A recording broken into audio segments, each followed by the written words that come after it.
Just a quick background on the Georgia Guidestones. Constructed around 1980, 10 modern commandments written in 8 different languages, apocalyptic overtones, and one of the creepiest things about the Guidestones is suggesting that the population of planet Earth needs to be cut down from around 7-8 billion to 500 million. Okay, talks about, again, controlling the population, the New World Order, a one world government, eugenics. And I'm sure you guys have heard the possibility that the New World Order is based under the Denver airport. I don't think that's conspiracy. I think there's some validity to that. And I think the Guidestones are connected to that theory, okay? I've always felt the Guidestones had a sinister, authoritarian, New World Order, apocalyptic meaning behind them, and one of the biggest mysteries surrounding the Guidestones is how did they get there and who put them there? And we all know, as many of you know, the stones were cut from local granite right out of Georgia. And then the building of the Guidestones commissioned by a man named R.C. Christian. But of course, this is a pseudonym, not his real name. I'm just going over the basics, guys, but there's more on him later because he's an important key player in all of this, okay?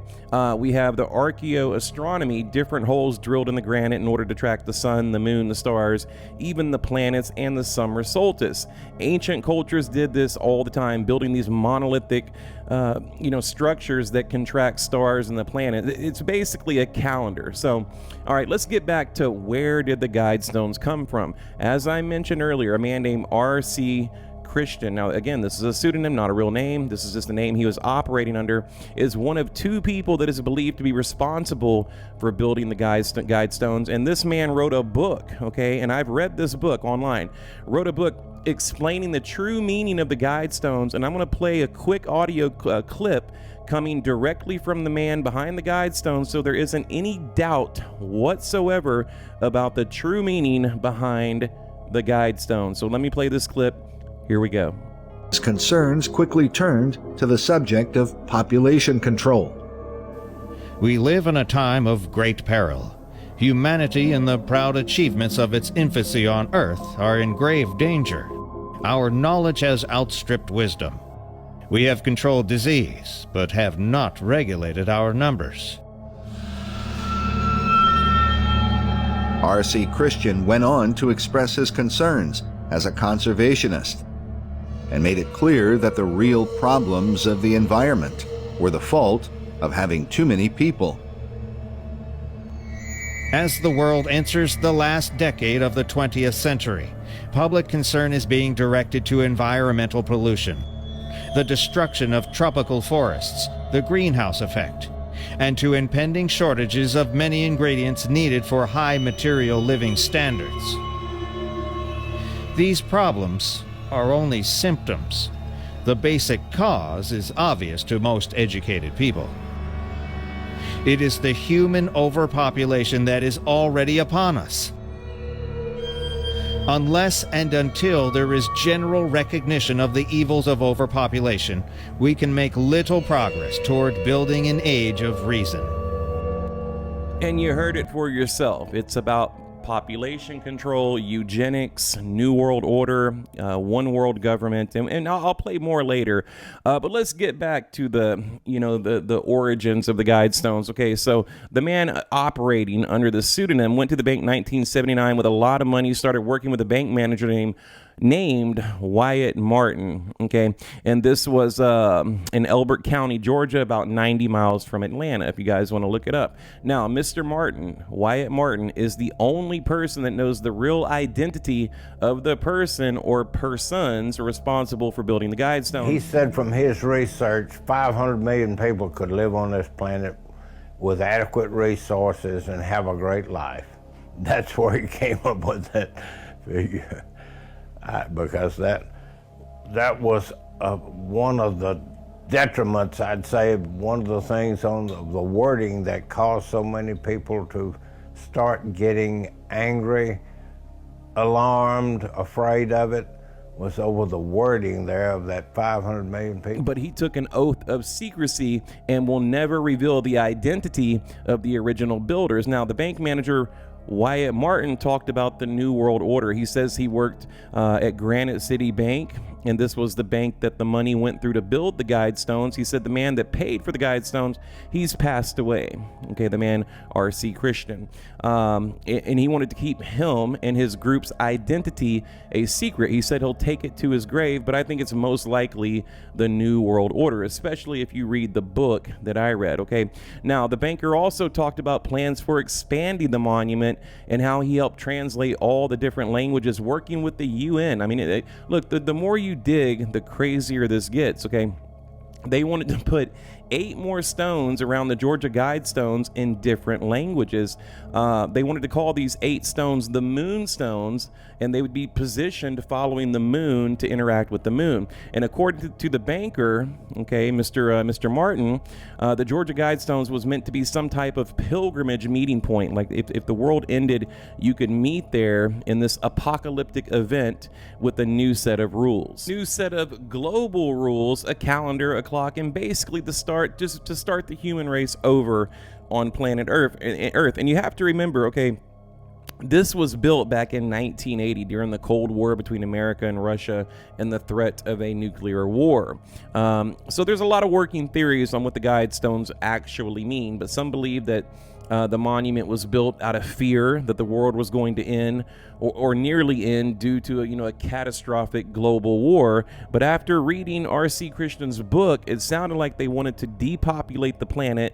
They felt the planet is overpopulated and we're running out of resources. So again, it was about controlling the amount of people on Earth, birth rates. I mean, all this crazy NWO talk, a one world government. I mean, some really creepy crap going on here. So I just wanted to kind of explain to you guys the true meaning of the Guidestones. And again, remember, this is coming directly from the people that built the Guidestones.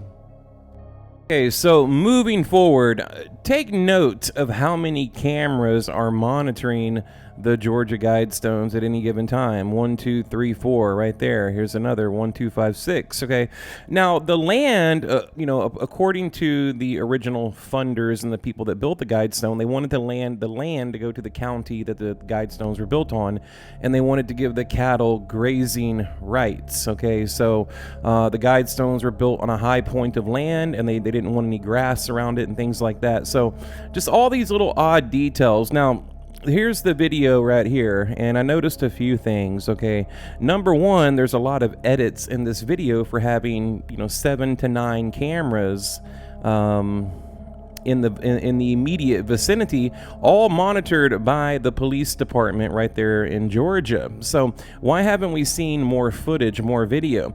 And you'll notice that quick little edit. As someone who edits videos, it's really easy to notice that it's been manipulated. Okay, now pay attention to that light in the background. I'm going to zoom in on it. When the bomb goes off, you'll see this light illuminate. Now that's a street light. I'll show it in a minute. It's out there by the front parking lot. Why is this light getting so bright from a bomb? I mean, it doesn't make any sense. Now right here, that's the person believed to be planting the bomb at about 4 a.m. Going over to the Guidestones. And why the video has been sped up, I have no idea. But this whole video is incredibly odd to me. It doesn't make any sense whatsoever. The light illuminating, the edits. We have 7, 8, 9, high quality cameras, and we get this grainy, chopped up, edited video. It just doesn't make any sense to me. Now that's the light right there that illuminates very bright, and on the bottom left you'll see right there. So what made that light shine like that? It just got very bright, and why didn't it blow out? I mean, none of this makes sense. It's incredibly odd. A lot of people are saying it was hit by lightning. Some people say it was some type of energy weapon. Other people said it could be God striking down the Guidestones. There's all these theories, and I don't know what to believe, but I have my ideas. Now this is the monument being torn down, of course, by the county for air quote safety reasons. Okay, just this none of this adds up. Something is really fishy here, and I don't know what it is. But in my opinion, this was someone who was anti-world government, anti New World Order, and they wanted the Guidestones gone, so they took it upon themselves to tear them down, to blow them up, and that's what I think. So in closing, I'm going to play the audio clip from the book written by R.C. Christian, and I'd like to hear your opinions and your thoughts on it. I mean, do you think the world is overpopulated? If so, what do we do about it? I mean, what side of the coin do you fall on, right? Are you for depopulating the planet? Are you for, live and let live? Where do you stand? It is vitally important that each national government have a considered population policy. The need is urgent and should take precedence over other problems, even those relating to national defense.